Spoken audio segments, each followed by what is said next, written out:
Hi friends, welcome to my YouTube channel. ఈరోజు నేను గోంగూర పచ్చడి ఎలా చేయాలో మీకు చూపిస్తున్నాను, చూసేయండి. ఒక గంట నేను గోంగూర తీసుకొని దాని ఆకులన్నీ తెచ్చేసి ఇందులో జల్లిగన్నెలో వేసుకొని మొత్తం వాష్ చేసుకొని దానికి కావాల్సిన పచ్చిమిర్చి, తర్వాత ఎల్లిపాయలు అన్నీ కావాల్సిన ఇంగ్రీడియంట్స్ అన్నీ మనం అక్కడ పెట్టేసుకున్నాను అనమాట. ఒక ప్యాన్ తీసుకుని అందులో ఆయిల్ వేసుకొని దాంట్లో ఇప్పుడు పచ్చిమిర్చి అనేది వేసుకొని వేయించుకోవాలి. మొత్తం పచ్చిమిర్చి అంతా వేసిన తర్వాత మూత అనేది పెట్టాలి. ఎందుకంటే అదంతా ఆయిల్ అంతా బయటకి చిల్లుగా ఉంటుంది అనమాట, మీద పడిపోతుంది. సో అందుకనేసి నేను మూత పెట్టేశాను.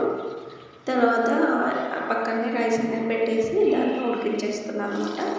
ఇలా వేగిన తర్వాత పచ్చిమిర్చి మన దగ్గర ఉన్న గోంగూర అనేది వేసేసుకొని మొత్తం వేసుకున్న తర్వాత కలిపేయాలన్నమాట. సో ఇది నిండిపోయింది కాబట్టి నేను ఇప్పుడు కలపలేదు. కొద్దిగా అయిన తర్వాత ఉడికిన తర్వాత కలుపుకుందాం అనేసి ఇప్పుడు కొద్దిగా ఉడికిందండి. ఫ్లేమ్ అనేది హై ఫ్లేమ్లో పెట్టేసుకోవాలి.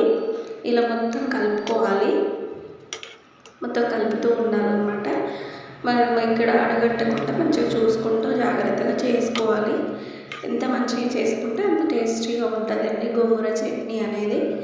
బాగా వేగితేనే మనకు రెండు మూడు రోజులు అనేది ఈ గోంగూర చట్నీ అనేది వస్తుంది అనమాట. సో ఇలా అనేది మంచిగా వేపుకోవాలన్నమాట. తర్వాత దీనిపైన నేను మూత అనేది పెట్టేశాను. మళ్ళీ తీసేసి మళ్ళీ ఇలా కలుపుతూ ఉన్నాను. మొత్తం వాటర్ అంతా పోయే వరకు ఇలా కలుపుకుంటూ ఉండాలి, వేపుకోలేము అనమాట. తర్వాత దీన్ని తీసి మిక్సీలో వేసుకున్నాను. మిక్సీ పట్టుకోవాలండి. దీన్ని మిక్సీ అనేది మనం మెత్తగా అనేది పట్టకూడదు. మెత్తగా పడితే టేస్ట్ అనేది అంత బాగోదు. కొంచెం బరకగా అనేది పడితేనే మంచిగా ఉంటుంది అనమాట. రోట్లో దంచిన గోంగూర చట్నీ ఎలా ఉంటుందో సేమ్ అలానే ఉంటుంది.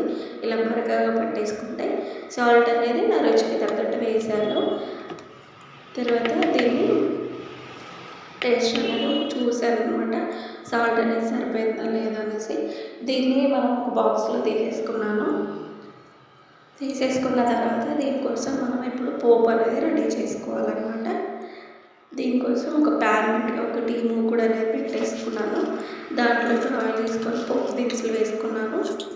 తర్వాత దీంట్లోకి ఎండుమిర్చి, కరివేపాకు, ఎల్లిపాయ ఇవన్నీ వేసుకొని తర్వాత దీంట్లో పసుపు కూడా వేసేసుకున్నాను.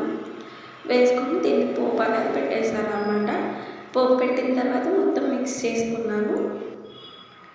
మిక్స్ చేసి టేస్ట్ చూసాను, మళ్ళీ బాగా వచ్చింది, చాలా బాగుందండి. మీరు కూడా ట్రై చేయండి. ట్రై చేసి ఎలా ఉందో కామెంట్